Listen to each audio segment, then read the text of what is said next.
Neno la Mungu katika Kutoka, Musa akaongoza Israeli waende mbele kutoka bahari ya Shamu, nao wakatokea kwa jangwa la Shuri, wakaenda safari ya siku 3 jangwani, wasione maji. Walipofika mahali paitwapo Mara, hawakupata kuyanywa yale maji ya Mara, kwa kuwa yalikuwa machungu. Kwa ajili ya hayo jina lake likaitwa Mara. Ndipo watu wakamnung'unikia Musa wakisema, tunywe nini? Naye akamlilia Bwana. Bwana akamwonyesha mti, naye akautia katika hayo maji, maji yakawa matamu. Basi akawawekea amri na hukumu, akawaonja huko. Neno la Bwana. Tulia kaa. Kwa dakika chache nataka niongee neno la Mungu.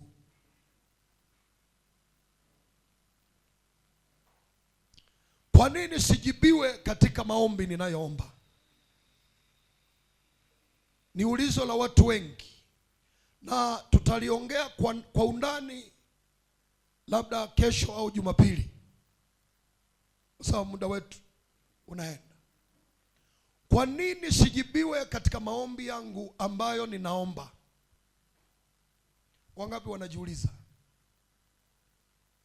Sasa uandike ili ujue, usipoteze yale mambo. Takupa mambo kama 7 yatakayokusaidia maombi yako kujibiwa, na takupa sababu 4 zinazosababisha maombi yako yasiweze kujibiwa. Kwa nini naomba? Nafunga nafunga naomba na kesha naomba, lakini kwa nini sipate majibu katika maombi ninayoomba? Naomba kwa bidii, nasema na Mungu, na ni neno la Mungu linasema ombeni nanyi mtapewa. Katika Mathayo 6 anasema ombeni nanyi mtapewa. Nafikiri mstari wa 9, ombeni nanyi mtapewa, kama sio mstari wa 7. Mstari wa 7 anasema ombeni nanyi mtapewa, tafuteni nanyi mtaona, bisheni nanyi mtafunguliwa. Bisheni nanyi mtafunguliwa. Kwa nini sijibiwi hata kama naomba? Namba 1, unaomba vibaya. Sema kuomba vibaya. Kuomba vibaya ni sababu moja wapo ambayo inasababisha usiweze kujibiwa. Kwa nini kuomba vibaya? Kuna kuomba vibaya na kuomba vizuri, ndio. Biblia inasema mkiomba sawa sawa na mapenzi ya Mungu, naye ni mwenye haki, atawapa mnachoomba. Sasa kuna watu wanaomba vibaya. Vibaya ni kusema nini? Kuna mtu kuomba ni kusema Mungu, ni kuomba kitu. Kuna wengine anaomba ili aonyeshe wengine. Yaani unaona kwamba mtu anaomba Mungu, lakini ni kusema Mungu nakuomba gari ili watu wamkaritie, waweze kuona na mimi niko natia mabega hapa, kwa sababu watu wana midomo. Sasa unakuta mtu lengo la maombi yake Mungu hana utukufu ndani. Sasa unajikandanga, unajaribu njia hii ama ile, unaona kwamba haviendi. Sasa unaomba vibaya. Unaomba ili ujibiwe majibu yako, uwalime wengine, uwapige wengine, uwaonyeshe wengine. Ndio anasema mnaomba hampewi kwa sababu mnaomba vibaya. Hata katika Yakobo anasema mnaomba vibaya. Katika kitabu cha Yakobo, ukiangalia katika Yakobo kuna neno moja linasema, Yakobo 4:2 anasema mnaomba hamjibiwi, hampewi kwa sababu mnaomba vibaya, kutimiza tamaa za miili yenu, kuwazimisha wengine. Hii ni moja ya watu Unaweza ukaomba, lakini kwa sababu kila unachoomba lazima Mungu ajipate ndani. Lazima Mungu kitakapojibiwa, Mungu aone sehemu yake ndani. Lakini unakuta kwamba unachoomba sehemu ya Mungu haiko ndani. Zamani nilikuwa naomba, nilikuwa kwa ile miaka ya 2000, kwamba mimi nilikuwa ndio nimeokoka, kwamba sasa watu wanatembea hovyo katika barabara, ni kupanda kabisa, ni kupanda, nikinunua gari nitamaliza watu. Unaona kwamba sasa nilikuwa naomba gari ili mimi niponde watu. Sasa wakati ule Mungu angeweza kunipa gari kabisa. Sasa ningemaliza watu. Nilikuwa naomba gari ili nionye, yani sina uvumilivu kwa watu ambao wanatembea kwenye njia. Hii ni moja ya watu unaomba kwa sababu unaomba vibaya, ili uonyeshe watu, ili usimishe watu, ili ukomoe watu.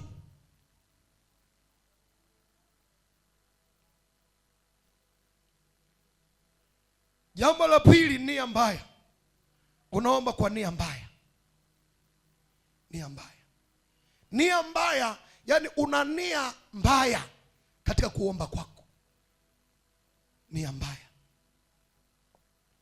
Nia manake lengo mbaya. Lengo mbaya. Unaweza kuomba kwa sababu lengo la maombi yako lazima ijulikane sehemu ya Mungu, kwamba Mungu atakaponijibu hapa itakuwa hivi. Angalia lengo.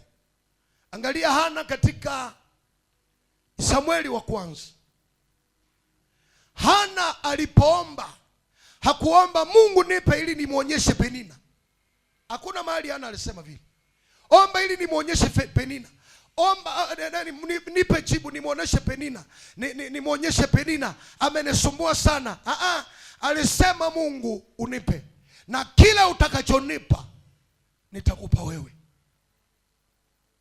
Mimi unipe, kila utakachonipa nitakupa wewe. Amen. Ile ilikuwa nia ya Hana, kwamba umnipe mtoto wa kiume, na yule mtoto nitakupa wewe, atumike mbele zako maisha yake yote. Anasema na mimi mwenyewe wembe hautapita kwenye kichwa chake. Kwa sababu Samueli ni miongoni mwa watumishi wa Mungu, miongoni mwa manabii ambaye mpaka kufa kwake hakukata nywele. Na ilikuwa ni ombi la mama yake alilonena mbele za Mungu. Lengo la maombi yako ni nini?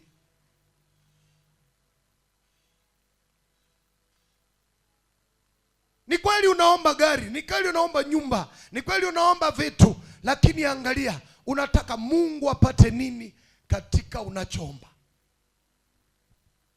Hana alisema ya kwamba Mungu utakaponipa mtoto wa kiume, akaomba na akaweka naziri, akaweka agano, akaweka nadhiri, akasema Mungu yule mtoto utakayenipa nami nitampa, nitakupa wewe, atatumika mbele zako, manake atainua ufalme wako, atatukuza ufalme wako, atafundisha wengine kukujua. Jibu lako litafanya nini likitokea? Ule jirani yako, jibu lako likitokea litafanya nini? Jibu la Hana litafundisha watu wengine. Lakini unaomba vibaya, nia mbaya, kwamba mimi nikinunua gari ataniona, ndakuwa nenda pita pale. Kwanza ule dada alikuwa kanasema mimi nikiolewa sasa watu utaniona kabisa. Mungu nipe Bwana ili waone kabisa, nipe Bwana kabisa, nipe wale tawakomoa.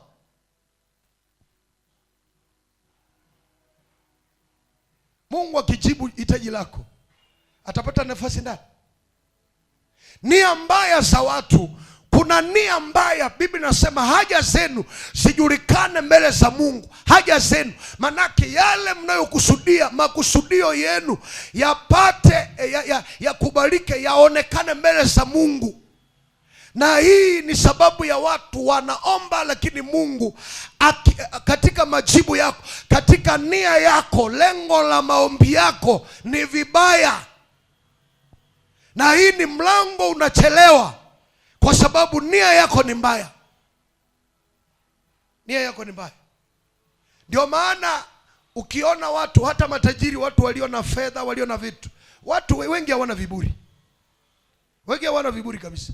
Ukiona mtu ana kiburi, hana pesa au ana mapepo, kwa sababu anajua hakuna alichokifanya. Hakuna alichokifanya, kwa sababu kuna wengine walifanya kazi. Kwa mfano, niko na kagari kale kadogo. Kuna watu wamefanya biashara miaka kama 30 au miaka 40, hajawahi kununua hata moto. Hajawahi kabisa. Hajawahi. Angalia. Sasa mimi ninakapata kwa neema tu. Bwana asifiwe. Sasa unaona, nia ya ndani inapoharibika, unaomba ili uonyeshe wengine, ukomoe wengine.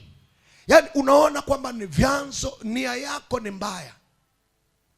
Hii ni sababu nia ya Hana ilikuwa ni kwamba Yefuta alipoenda kwenye vita alisema, Mungu, vita sina uwezo, mimi sina nguvu, lakini nataka Mungu unisaidie. Utakapowapiga Waamoni mbele yangu, utukufu wote utakuwa wako, sifa zote zitakuwa zako, na mimi nitakutolea chochote ambacho kitakachotokea mbele yangu. Kwa hatua ya kwanza, nikitoka vitani na ushindi, nitakupa. Yaani chochote kwa mara ya kwanza kitakachonitokea, iwe mwanadamu, iwe mnyama, iwe chochote, iwe mke wangu, yaani chochote kitakachonitokea kwa hatua ya kwanza nitakupa, kwa sababu ushindi ule umesababishwa na wewe. Mungu akasikia. Angalia Elia alipoomba moto kutoka mbinguni, nia yake. Soma Wafalme wa kwanza mlango wake wa 17, 18. Anasema hivi, akasema, Baba, ijulikane wewe huko. Unasikia? Ijulikane wewe huko, na ya kwamba mimi ni mtumishi wako, chombo, kwamba mimi ni chombo chako. Na ya kwamba, ya pili, ya tatu, unarudisha mioyo ya hawa watu wakujue. Hapana mimi Elia wanijue, wakujue. No, nia ya Elia, soma pale vizuri. Soma pale vizuri. Angalia. Anasema, na ijulikane kuwa wewe uko, na ya kuwa mimi ni mtumishi wako, na ya kwamba nimefanya haya yote kwa ajili yako. Nimefanya haya yote hapana kwa ajili yangu, kwa ajili yako wewe. Na hii yote na moto kushuka ni ili watu Israeli wakujue. Nia yako ya ndani unapoomba. Soma vizuri, twende katika Wafalme wa kwanza mlango wa 18.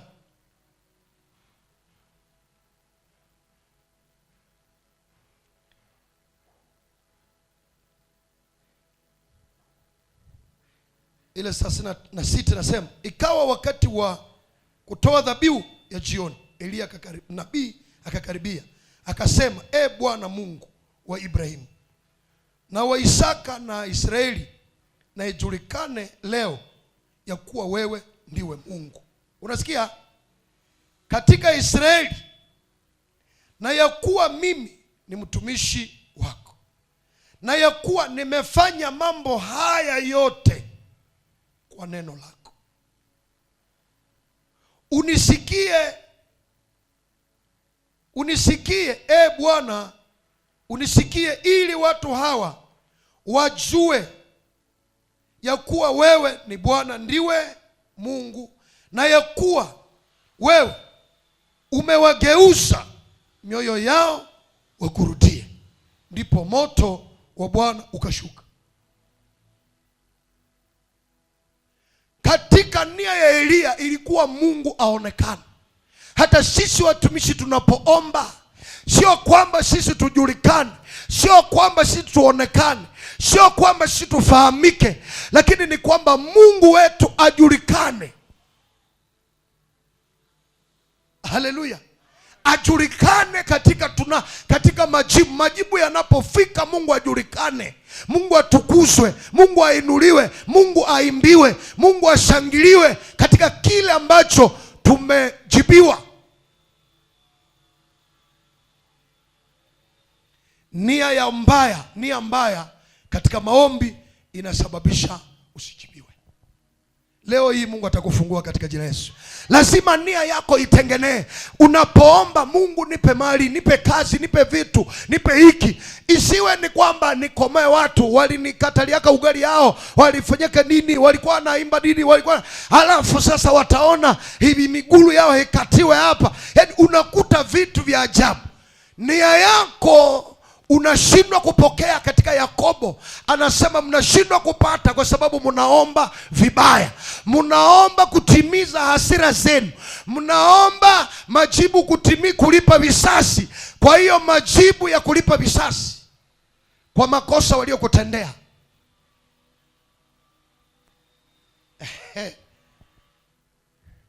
Sema, Bwana Yesu, nisaidie nia ya maombi yangu iwe ya kwamba ujulikane, iwe ya kwamba ushangiliwe, iwe ya kwamba ufahamike kuwa uko, na ya kwamba mimi ni chombo chako tu.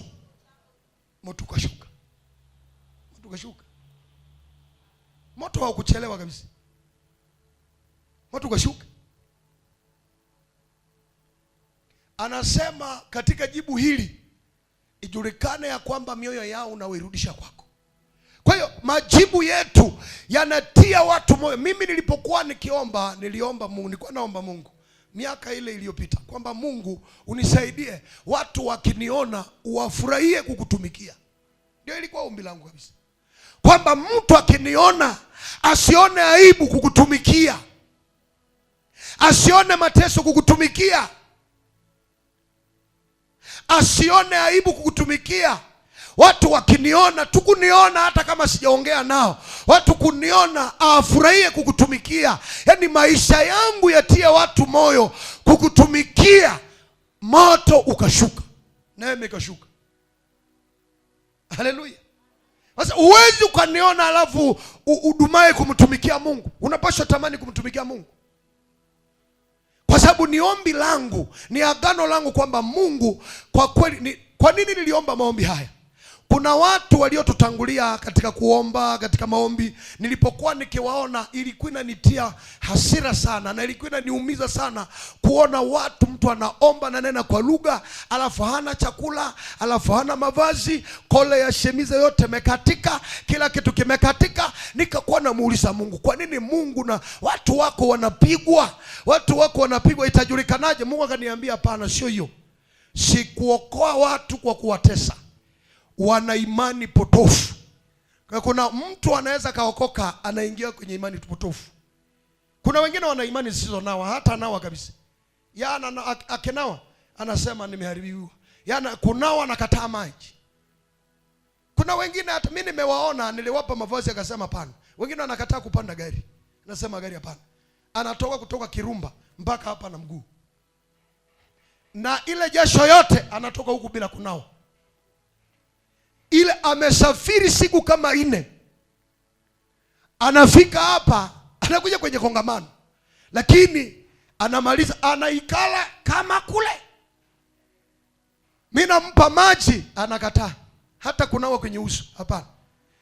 Mimi nampa mavazi abadilishe, kwa sababu yani unakuta mtu ananuka kama beberu, kwa sababu ni imani potofu ambayo amepewa. Hasa nilikuwa namwambia Mungu, kwa nini sasa kumbe ni imani, watu wameingia kwenye imani potofu. Hizi nazo zinazuia watu wasipate majibu. Haleluya. Kwa hiyo nia ya Elia ilikuwa Mungu ajulikane. Nia yetu watumishi, wajakazi, watumishi wa Mungu, katika majibu yetu Mungu aonekane, katika majibu yetu Mungu atukuzwe, katika majibu yetu Mungu afahamike. Unamwambia kama wewe ni binti, Mungu ukinipa mume, yule mume kwanza nitamleta kwako, na hatua ya kwanza mbuzi watakayonipa itakuwa yako, mimi sitaikula, kwa sababu itakuwa ndio mume umenipa, nitakupa ile mbuzi, na itakuwa ni mwanzo wangu kwa kuweza kila utakachokuwa unanipa nitakuwa ninakutolea.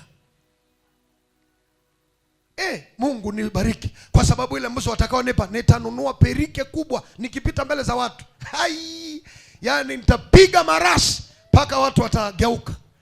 Yani unaona kwamba unachoomba unaomba vibaya, majibu yanakawia kutokea.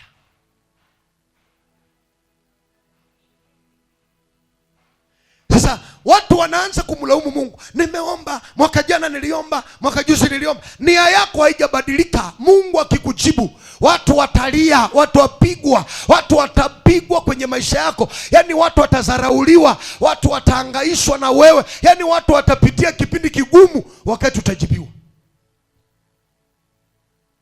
Ukijibiwa, watu hawana sauti mbele yako. Watu watu watalimwa. Hakuna mtu atakayeongea. Kwa hiyo nia yako hiyo inaleta tabisha. Mungu anakusikia, anasema huyu mtu iwezekana nikimjibu watu wanapata shida. Kwa hiyo sitaki watu wapate shida kupitia yeye. Ndio unaona unaomba vibaya. Anasema Yakobo, mnaomba vibaya ndio maana hampati kitu. Jambo la tatu, watu wanaomba wakiwa na uovu. Sema dhambi. Watu wanaomba wakiwa na uovu. Angalia katika Isaya 59 mstari wa kwanza na wa pili. Katika Isaya, soma katika Isaya mlango wake ule wa 59 Sanganefu 59 mstari wa kwanza. Mstari wa kwanza anasema nini? Tazama, mkono wa Bwana haukupungua hata usiweze kuokoa, wala sikio lake si nzito hata lisiweze kusikia. Lakini maovu yenu yamewafarakanisha ninyi na Mungu wenu, na dhambi zenu zimeuficha uso wake msiuone, hata hataki kusikia. Sema, Bwana Yesu, nisaidie ninapoomba. Nia yangu ni kwamba ujulikane. Unaponijibu ujulikane. Ulipojibu Hana ulijulikana. Sasa dhambi, yani jambo la tatu. Kwa nini watu wajibiwe? Wanaomba na dhambi, wanaomba na uovu. Kwa kweli Mungu anajibu. Mungu ni mwenye majibu, na hata sasa, na tangu tulianza kuingia hapa Mungu ametujibu. Kwa sababu kuna miujiza unaenda kuyashuhudia. Kuna ishara ambazo utazikuta nyumbani. Kuna ishara utazikuta kwenye kazi. Kuna ishara utazikuta kwenye mchana wa leo. Kuna ushuhuda utakaosikia adui yako amelimwa. Kwa sababu saa hii adui yako, magonjwa na milonge aliyokuwa ameweka, saa hii imempata. Saa hii iko kwenye maumivu makali. Adui yako saa hii iko kwenye maumivu makali. Lakini sababu nyingine inayosababisha watu wasiweze kujibu, wasipate majibu, wanaomba na uovu. Na anasema mkono wa Bwana sio mfupi kutenda, wala sikio lake sio nzito kusikia. Lakini maovu ya watu, dhambi za watu zinawafarakanisha na Mungu na kuficha uso wake wasiuone. Wasiuone. Mungu huwa anasamehe. Ukitubu kwake anakusamehe. Hata saa hii, hata dakika hii anakusamehe. Lakini watu wanatanguliza mahitaji. Watu wanatanguliza hitaji zao kuliko kutanguliza kuomba rehema za Mungu na kuacha njia wanazoenda nazo. Sasa utaomba kaka, utaomba mama, utaomba miaka nenda rudi, kwa sababu wewe unaomba tayari ukiwa na uovu. Biblia inasema maombi ya wenye haki ni kama manukato. Ni wenye haki walipewa haki walipotubu. Maana hakuna aliyezaliwa akiwa mtakatifu. Hakuna aliyezaliwa na wokovu. Hapana. hata umezaliwa na mchungaji, hata umezaliwa na kuhani, hata umezaliwa na nabii, sote tumetokana na Adamu. Tunazaliwa tukiwa wenye dhambi, na msaada wetu ni katika kazi ya Yesu Kristo aliyofanya pale msalabani. Sema amina. Kazi ya Kristo ndio inatuletea kuwa na ujasiri mbele za watu na mbele za Mungu. Hasa safari yoyote ya imani katika Mungu ianzie katika wokovu. Biblia inasema afichaye dhambi zake hatapata rehema, lakini anayezikiri na kuzitubu na kuungama atapata rehema. Kuna watu wanabeba dhambi ambazo bado hawajatubu, halafu wanaomba Mungu, wanafikiri kwamba zimesahaulika. Hii ni moja ya sababu haufikie majibu katika maisha yako. Sema, Bwana Yesu, unisamehe, uifute dhambi katika maisha yangu kwa damu yako Yesu. Kuanzia sasa na kuamini leo, na tubu dhambi zote ambazo nimefanya kwa kujua na kwa kutokujua. Dhambi sio kwa unajua. Tumewaonea watu ambao tungetakiwa tuwaheshimu, tunafanya uovu. Tumewasengenya watu ambao tungetakiwa tuwaombee. Huu ni uovu. Unaomba unashindwa kujibiwa kwa sababu unawasengenya watu ambao ungeombea. Unawasengenya, unawanena watu ambao ungetia moyo, ungewahubiri. Unawahukumu watu, unafanya vitu vingi, unafanya uovu. Halafu unaenda mbele za Mungu unaomba kama Farisayo, anasema mimi si kama huyu mtosha kodi huyu. Hakupata majibu. Sio kwamba we unaweza kuwa hunywi pombe, hufanyi chochote, zinifu, sherati, vitu vingi, lakini wewe unawasengenya watu, wewe unawanena watu, wewe unafanya uovu kwa kinywa chako, kwa ulimi wako, alafu unapokaribia mbele za Mungu unakosa majibu kwa sababu ya uovu. Sema, Bwana Yesu, samehe uovu wangu wa kujua na wa kutokujua kwa jina la Yesu. Anasema mnaomba, anasema mkono wa Bwana sio mfupi. Mungu ni mwenye majibu. Aliomba, alisikia, na Mungu ndiye ameagiza tuombe tutapewa, tutafute tutapata, tubishe tutafunguliwa. Lakini uovu inasababisha tukose majibu kutoka kwa Mungu. Aina ya 4, kiwango cha maombi yako. Kiwango cha maombi yako hakiwezi kukuletea majibu ya kile unachoomba. Hujanielewa hapo? Kuna kiwango ambacho unatakiwa utoe cha maombi. Kuna discipline au kuna njia au kuna bei ambayo unatakiwa ulipe ili ufikie kiwango cha yale unayoomba. Haleluya. Sasa kile kiwango hujakifanya, hii ni njia moja wapo unashindwa kujibiwa.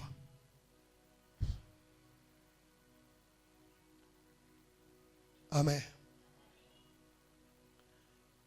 Mwaka wa 2000, 2001, 2003, 2003 na 2004 nilikuwa naomba Mungu nipe gari, Mungu nipe gari, Mungu nipe gari, Mungu nipe gari, Mungu nipe gari. Nilikuwa tunaenda kwenye mafuso kwenda hubiri, kwenye mafuso kwenda Kirumba, kwenda Beni, nini. Alafu nilipokuwa nikiomba, Mungu akafunulia nabii moja katikati yetu, akasema, wewe usiombe gari sasa. Mungu anasema iko na gari yako, lakini akikupa leo watakumaliza. Basi nikatulia. Na kweli nimeshawapa ushuhuda hapa. Nilipata simu kubwa. Ile simu ilipata shida sana kwa watu ambao walikuwa wanatuongoza siku zile, kwa sababu ilikuwa kiwango kikubwa kuliko kile walicho nacho. Sasa nikawa naomba, lakini angalia, miaka ilienda kupita. Sasa ndio ninamiliki gari. Yaani unakuta kwamba kuna kiwango ambacho nataka, au kuna kiwango ambacho huduma tunasema maelfu, tutakaa hapa mpaka kule kwenye barabara. Lakini kiwango cha maombi yetu, kiwango cha maandalizi yetu, na watu tulio na wewe, unajua kuchunga watu wa kuanzia hapa mpaka kule barabarani, mnatakiwa muwe na mahali pa kuandika, kwa sababu wale watu ni wale mtakao wasaidia. Uwe na mahali pa kuandika, uwe na mahali pa kuandika vitu ambavyo vitasaidia watu watakao kuja. Kwa hiyo unakuta kiwango cha maandalizi yetu kinakuwa ni kichache. Kipimo ambacho tunatakiwa tupime au gharama bei tunatakiwa tulipe, alafu unakuta huwezi kwenda kununua siperi alafu uenda na $10, uenda na $10. Lazima ujiandae, uenda na pesa zinazosogea, kwa sababu kiwango ni nguo, lakini si nguo kama zingine. Haleluya! Nguo zote zinaficha uchi, lakini nguo zina viwango mbalimbali za nguo za mavazi. Huwezi kulinganisha siperi unailinganisha na mtereza. Hapana, zote ni nguo na zote zina kazi moja, kwa sababu kazi ya nguo mnaijua. Mnajua kazi ya nguo ni kuficha uchi. Ya pili ni kuleta heshima. Ya tatu msema unazijua, ni kuficha uchi ya kwanza, ya pili ni ya heshima. Ndio maana nguo lazima iwe na heshima. Mnapovaa mvae kwa heshima. Hapana, sio kwa dharau. Mvae kwa heshima ya Mungu.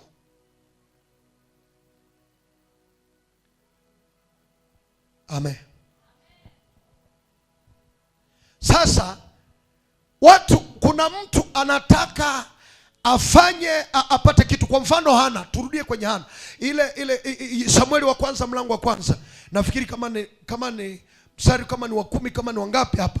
Utaona kwamba kiwango ambacho Hana alikuwa anatakiwa aweze kufanya, ilikuwa lazima aingie kwa maombi isiyo ya kawaida ili afikie kiwango kile, ili afikiwe avuke na afikie kile anachoomba. Angalia mstari wa 11.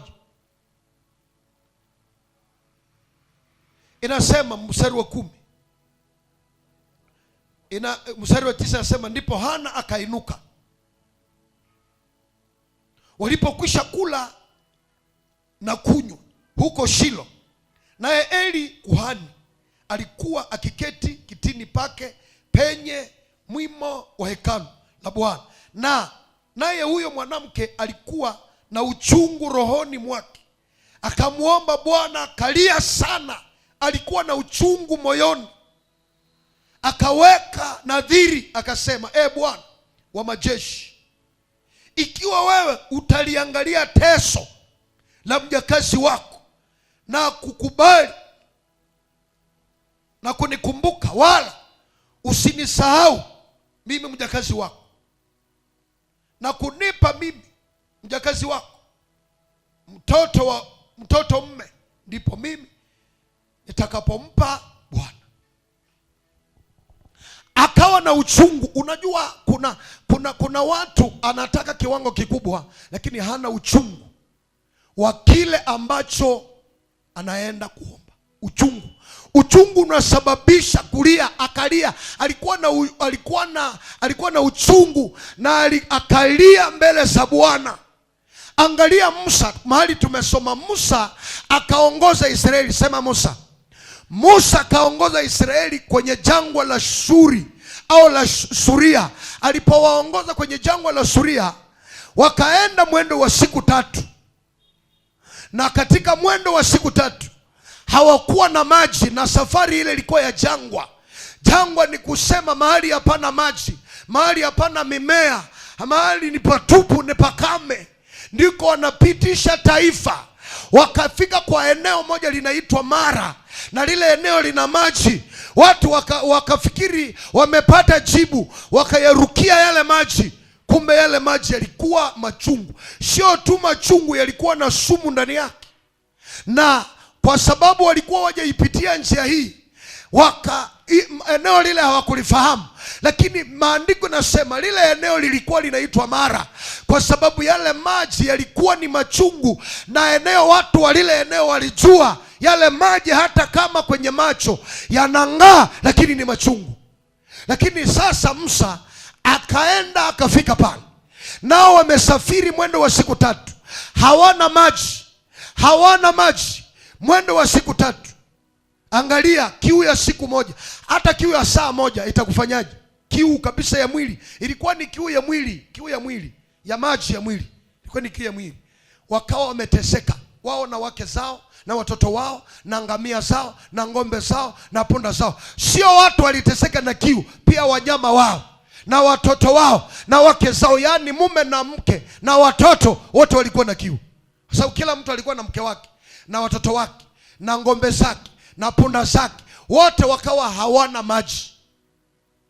Na maji ya Mara hata ng'ombe hawatakunywa kwa sababu watakufa, na watoto watakuwa kikunywa watakufa. Sasa wakalia, watu wakanungunika, wakamnungunikia Musa. Angalia, watu badala ya kuomba wakanungunikia mtumishi.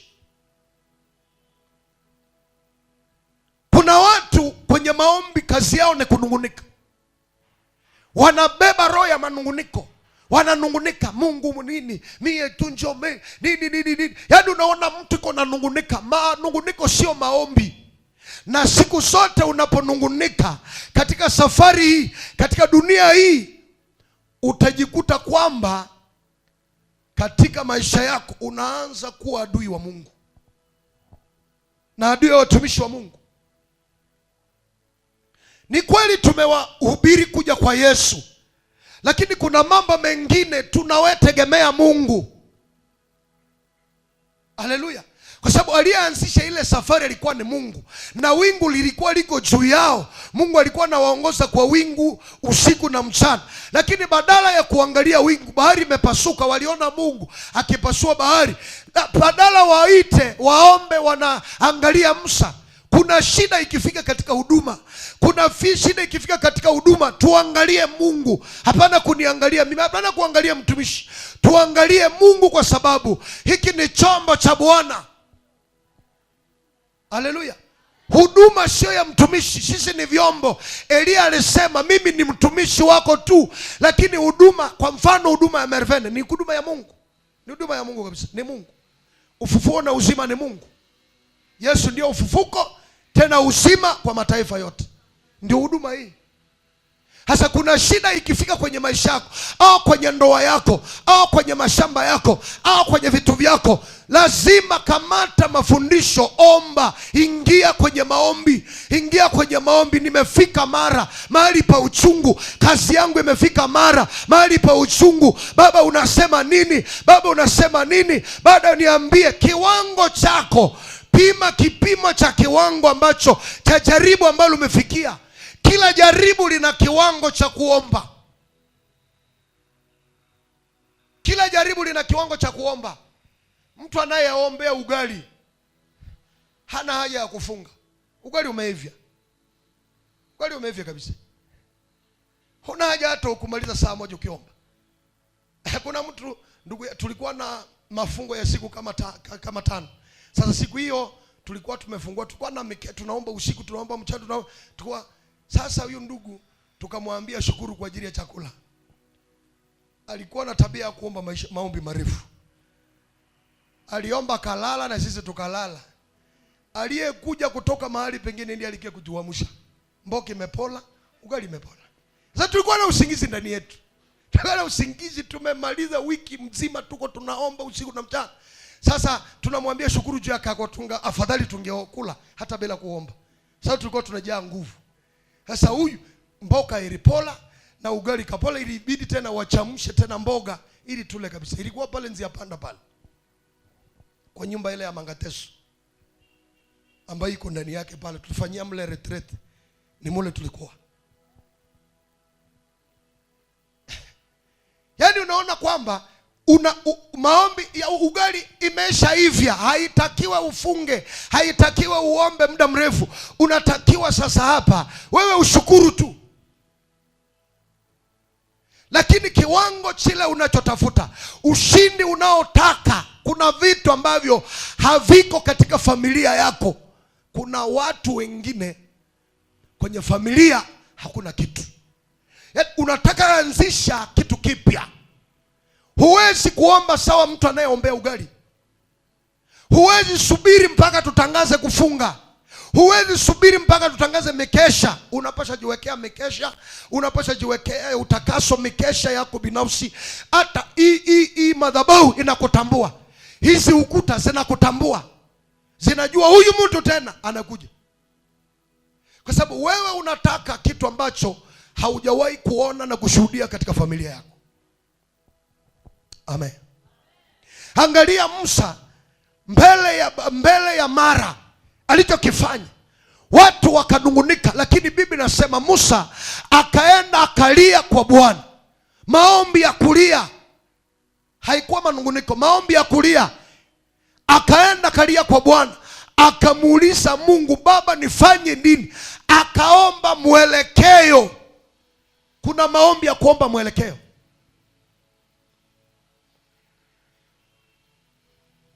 Maombi ya kuomba mwelekeo ndio kusema kutafuta. Yesu anasema ombeni mtapewa, bisheni nanyi mtafunguliwa. Ombeni nanyi mtapewa, tafuteni nanyi mtapata. Ndio maombi ya Musa iliyookoa pale. Alitafuta ajue afanyeje kupitia ile eneo, kupitia lile eneo nifanyeje Bwana. Alikuwa tayari na fimbo iliyopasua bahari ya Shamu, lakini kwa nini hakuitumia pale?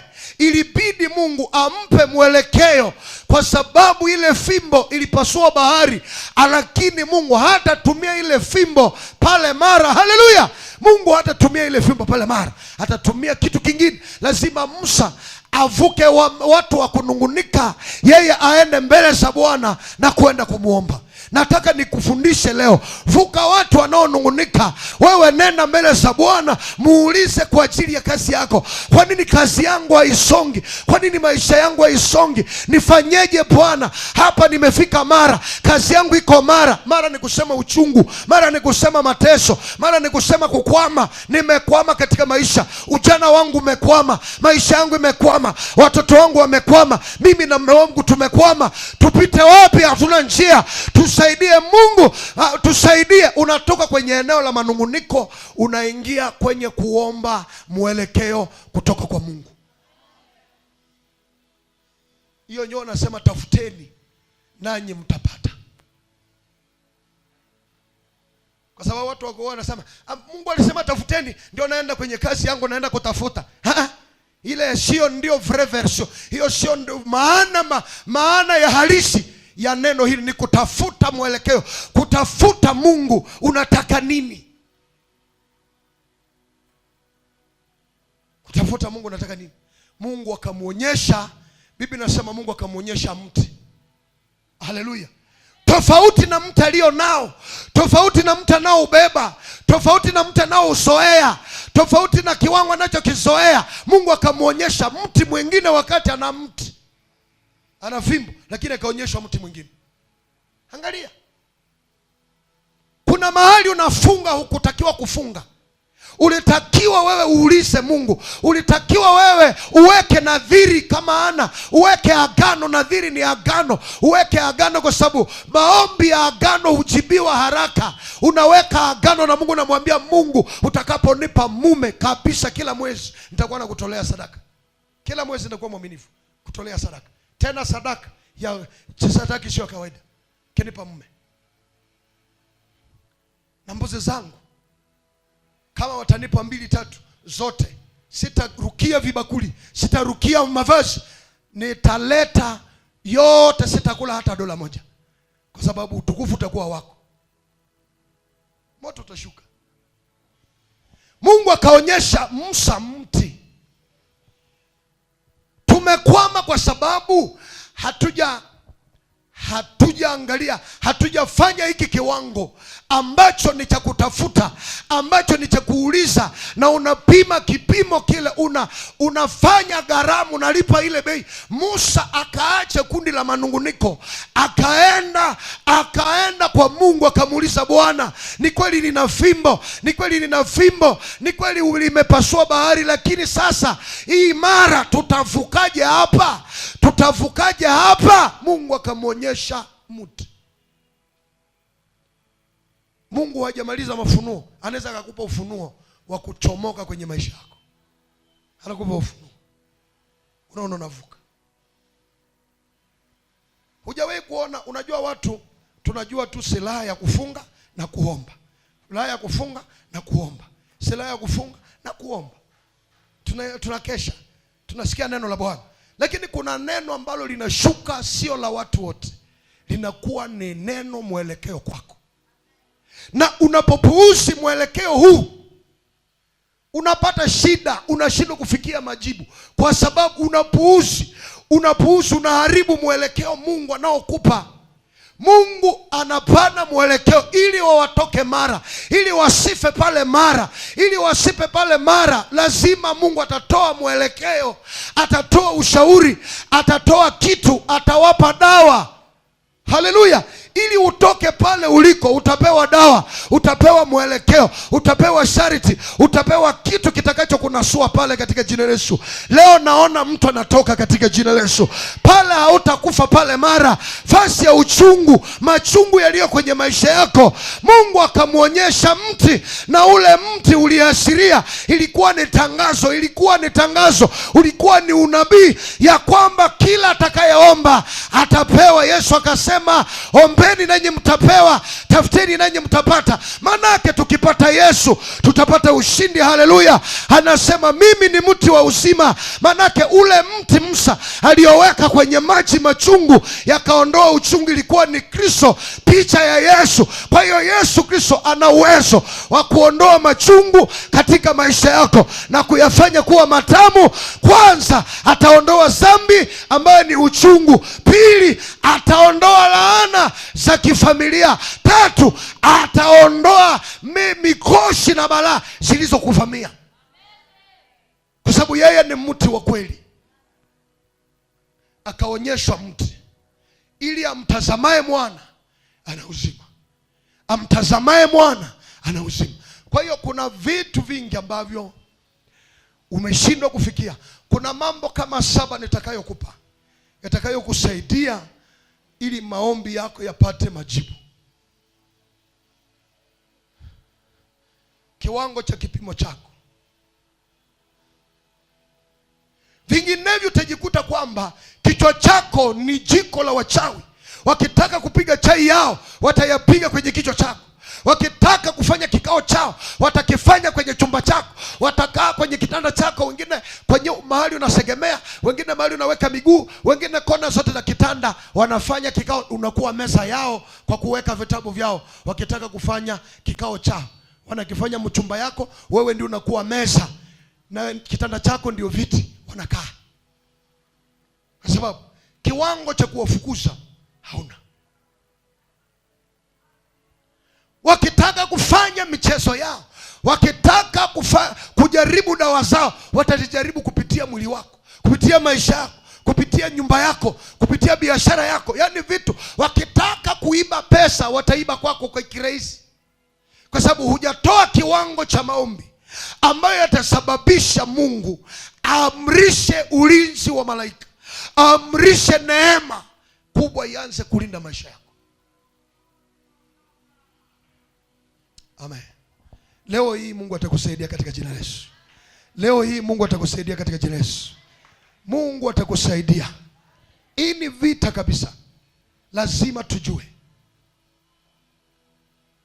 majibu yako, lakini unatakiwa upime kipimo fulani, uingie kwenye discipline fulani. Madhabahu hii haikutambue. Tunakuja tu, tunaomba, asubuhi tunarudi, mchana tunarudi. Ni maombi kabisa, ni maombi makubwa, lakini haiwezi kukuvusha utoke Mara. haiwezi kukuvusha utoke Mara. Wewe ni kama Hana ambaye wengine walipokula na kunywa, yeye akainuka, akalia, akaomba, akaweka agano mbele za Mungu, akapata. Kaweka mbele za Mungu akapata. Akaingia katika, hakuuliza Elikana, nataka niweke nadhiri. Ilikuwa yake binafsi. Ilikuwa yake binafsi pamoja na Mungu. Na Samueli alipotokea alimwambia Elikana, hapa najua unapenda Samueli, lakini nilimpata madhabahuni na nikasema ni mtoto wa madhabahu, kwa hiyo tunampeleka. Wakampeleka, wakabaki bila mtoto. Wakabaki bila mtoto, ndio Mungu akawaonea huruma, akabariki tena Hana na watoto watakaokaa pamoja naye. Lakini kwanza ule akampeleka, alipomwachisha maziwa akampeleka Shilo, akatimiza lilosema. Ndio Mungu akampa wengine. Wala hakumpeleka kisikia mimba kwenye tumbo, hapana. Alikuwa hana mimba, akapeleka kama alivyofungua. Na akafika Shilo, akajitambulisha kwa mtumishi, mimi ni mwanamke aliyekuja hapa na uchungu, nikafungulia Bwana kinywa changu, nikamwambia atakaponipata mtoto wa kiume nitampa yeye, atamtumikia Mungu daima mbele za madhabahu. Ndio nimekuja. Na akamleta na sadaka zingine na ng'ombe na ndazi na unga na vitu vingi,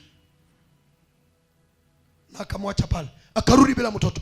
Ndio mbingu zikambariki na wengine. Ingekuwa mimi na wewe, ningesema Mungu, najua wewe ni wa rehema, wewe ni wa huruma kabisa, wewe ni wa huruma nyingi sana. Huruma zako na neema yako ni kama bahari kubwa. Unaona, ni kama bahari kubwa. Sasa huyu mtoto utakaponipa mwingine, nitakaposikia tumbo imevimba, nitakuletea huyu, ili huyu aramblase huyu. Lakini alienda bila mimba na akapeleka. Mungu akamsaidia. Amen. Toka kwenye kundi la watu wanaonungunika, ingia mbele za Bwana. Usifikiri umeomba. Hujaomba, lazima uombe, binti yangu, kwa kile kiwango ambacho walozi waliloga maisha yako, waliloga kitu kizuri kwenye maisha yako. Wameapa kwa miungu yao, wameapa kwenye matalio, wameapa kwenye milimiro, wameapa kwenye miumo, na kusema huyu binti hawezi kuolewa, hawezi kuvuka hapa. Unatakiwa na wewe uje uwape kwenye madhabahu kwamba Mungu wa madhabahu hai, ninapotembea enda nami. Naomba katika jina Yesu, naomba katika jina Yesu. Unazunguka humu usiku kucha, kila siku, kila juma unakuwa na siku ya kuzunguka, ya kuomba. Vipimo vya wokovu ya mambo yenu ya kutoka Mara, sio kwamba utatoka tu kwa kuyamayama, kwa kulialia, kwa kulialia. Tayari adui ameshafanya kitu. Tayari tumekutana Mara. Tusinungunikiane hapa. Wananungunikia mtumishi. Utanungunikia nini? Utanungunikia Mungu, na Mungu naye nilimuomba hayajibu. Nakosa kama atageuzaka siku gani? Nakosa. Wewe geuza mambo. Nakosa kama atageuzaka siku gani? Basi Mungu naye na watumishi nimewashirikisha. Watumishi kuna vitu wanaweza. Kuna maombi ambayo mtumishi akikuombea atajibiwa. Lakini kuna maombi ambayo lazima ukifanya ibada itatutoa vingine. Lakini kuna maombi ambayo unaenda binafsi mbele za Mungu, unafungua mdomo wako, unaongea na Mungu, unamwambia Mungu, angalia maisha yangu, angalia miaka yangu, angalia siku zangu. Mungu, zikipita hapa nitakuwa na shida hii, kwa mujibu ya wanadamu nitakuwa na shida hii, nitakuwa na shida hii. Sasa Mungu nisaidie, kwa sababu kitakachozaliwa ni chako. Mungu, utapewa utukufu katika jamaa yangu. Wanajua kwetu hakuna ndoa. Ndoa yangu italeta utukufu katika familia, kwa sababu itakuwa ya kwanza au itakuwa ya pili. Mungu, tukuza jina lako. Hakikisha wewe ni Mungu, ijulikane Bwana. Ulisema Baba, tutafute ufalme wako na utaongeza vitu vingine. Ni kweli kwenye nyumba yetu hakuna ndoa, ni kweli kwenye nyumba yetu hakuna nini, ni Mara tu. Tumezaliwa katikati ya Mara, tumekutana Mara kwenye familia. Machungu, maji machungu, familia uchungu, vitu vya uchungu. Lakini Bwana una uwezo. Ulimuonyesha Musa mti, nipe neema, nipe njia. Mungu atakuonyesha mti, atakuambia fanya 1 2 3 na utatoka katika jina la Yesu. Naona watu wakitoka katika jina la Yesu. Naona watu wakitoka hapa katika jina la Yesu, wakitoka kwenye uchungu na kwenye Mara na mateso ya kifamilia. Bwana kutosha katika jina la Yesu. Simama kwa miguu yako. Simama kwa miguu yako. Inua mikono yako juu. Sema, Bwana Yesu, nahitaji msaada wako. Nahitaji msaada wako katika jina la Yesu. Nahitaji msaada wako. Nahitaji mwongozo wako. Yako mara yaliyonizunguka. Tumezaliwa katika mara, tumetembea katika mara. Ndoa zimekuwa mara, zimekuwa uchungu. Nionyeshe la kufanya, nionyeshe la kutenda, ili nitoke hapa niliko, katika jina la Yesu. Katika jina la Yesu, nionyeshe la kufanya, nionyeshe la kufanya Bwana, katika jina la Yesu. Angalia, kuna watu wengi wanakwama, kuna watu wanateseka, kuna watu wanahangaika kwa sababu wanatumia mfumo wa kuomba, hawatumie mfumo wa kutafuta, hawatumie mfumo wa kubisha. Nitakuonyesha kubisha inamaanisha nini. Kubisha mbingu ndio ile maombi ambayo inaitwa maombi ya agano au maombi ya nadhiri. Unamwambia Mungu, nataka hii iwe, nataka hii iwe. Kuna watu ambao wangetakiwa kuomba Mungu kikamilifu, lakini wanamuomba Mungu bombo, wanamuomba Mungu sweet, wanamuomba Mungu biskuiti, ambayo kabisa hata Mungu anaona kwamba wewe ni mjinga. Huwezi omba biskuiti, lakini mtoto mdogo anayenyonya akiomba biskuiti utampa kabisa. Lakini mimi hapa nikija kwako nasema, mama, nipe biskuiti, kweli itakuwa vizuri? Utafurahia kabisa. Huyu anaomba biskuiti, anaomba sweet. Kwa kiwango ulicho nacho, natakiwa uombe Mungu kitu kikubwa ambacho kitaweza, kikifika eneo lote linajua mbingu iko kwenye nyumba yako. Watu wote wanamwabudu Mungu, wanasema Mungu wa huyu mama ndiye Mungu, na mume wako anatambua yuko Mungu katika maisha yako. Ndio maana mahitaji yetu yawe yalete utukufu kwa Mungu. Vitu vizito vikubwa vinapotokea, Mungu anapewa utukufu na jina la Bwana linatukuzwa. Hata jambo ni kubwa, linganganie. Linganganie hata kama ni kubwa, hata kama halijawahi kutokea. Tunataka tuone mtu mwenye anaweza kuomba kitu kikubwa hapa. Anamwambia Mungu, nataka Mungu katika mji huu na katika nchi ya Kongo. Mimi najua hakuna 60 niveau. Mimi nataka Mungu katika karne yangu, katika biashara, unipe ile nyumba italeta gloire yako, na ile nyumba italeta utukufu wako, na fungu la 10 la ile nyumba litakuwa lako. Nitajenga galeri, na ile galeri itakuwa nalipa fungu la 10 lako. Muda yote nitakapoishi na watoto wangu, nitaandika testama ya kwamba ile nyumba ni milango kama 100, lakini ile milango 100 kuna milango 10 ya Mungu ambayo hakuna mjadala, ambayo hakuna nini. Yaani unaona, Mungu, ile nyumba itajulisha kwamba wanaoomba wanajibiwa. Usinipe kama mimi, lakini na unipe na mimi ile nyumba itakuwa yako daima. Utakula pale mpaka siku utakaporudi. Mimi nitapita, lakini ile baraka itabakia pale. Tunaomba kuonyesha watu, kujionyesha.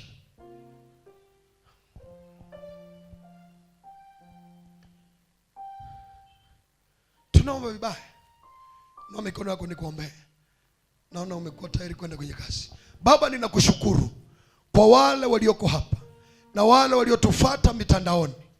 Mungu wa neema zote, wabariki kule waliko. Wewe uliyetufuata na kuombea, neema ya Mungu uwe juu yako, mkono wa Bwana uwe juu yako. Popote ulipo, popote ulipo, maisha yako yabadilike, maisha yako yasonge. Uombe na upokee kutoka kwa Mungu. Kibali cha Mungu kiwe juu yako, kama vile kilivyokuwa kwa hao walioko hapa. Wewe uliyeshiriki ujumbe huu na madhabahu haya, neema ya Mungu uwe juu yako. Hautateseka, hautahangaika, hautaomba ukose jibu. Utapata majibu katika jina la Yesu, maana umejua kweli, na kweli hii itakuinua. Najua umefika mara, najua una mahali pa uchungu kama vile Musa na Israeli, lakini neema ya Mungu, maombi haya yakafungue njia, ukapate mlango wa kutokea kwenye mara iliyo kwenye maisha yako ikazimike. Maana mti wa uzima ambaye ni Kristo lazima aingilie kwenye vita vyako, lazima aingilie pale upate njia. Pale ulipopata machungu upate pale heshima, pale ulipodharauliwa upate heshima, pale uliponyenyekezwa upate kuinuka katika jina la Yesu. Katika nchi iliyoshuhudia mateso yako, pia ile nchi ishuhudie kuinuliwa kwako. Mahali ambapo ulipata taabu, ulipata kuonewa, pata heshima katika jina la Yesu. Mkono wa Mungu tembee na wewe na ukuvushe maji ya mara. Pokea uzima. Mahali pata uchungu kwenye ndoa, pokea uzima. Neno hili likageuze nia, likageuze madhabahu ya adui kuachilia vitu vyako na kuachilia watu wako katika jina la Yesu. Na tabiri juu yako kilichoshikiliwa na adui ili ukandamishe kwenye mara, utakufa kwenye mara katika jina la Yesu. Pokea uzima, pokea neema, pokea ushindi katika jina la Yesu. Sote tuseme amen, na sote tuseme amen. Shangilia Bwana kwa makofi na vigelegele. Amen, amen.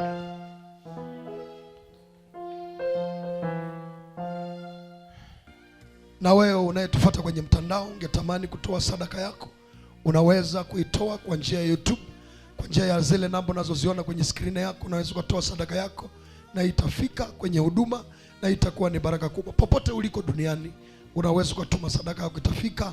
Nyinyi mnaotufuata mbali na karibu katika dunia nzima, unaweza kutuma sadaka yako, itafika kwenye madhabahu ya Ufufuo na Uzima katika nchi ya DRC Congo, Butembo. Kwa hiyo Mungu akubariki sana wewe popote uliko, na tunashukuru Mungu kwa ibada yetu hii ambayo tumemaliza siku ya leo. Sema hakika wema na fadhili za Bwana zitatufuata sisi na tutakaa nyumbani mwa Bwana milele na milele. Amen. Nenda na ubarikiwe katika jina la Yesu.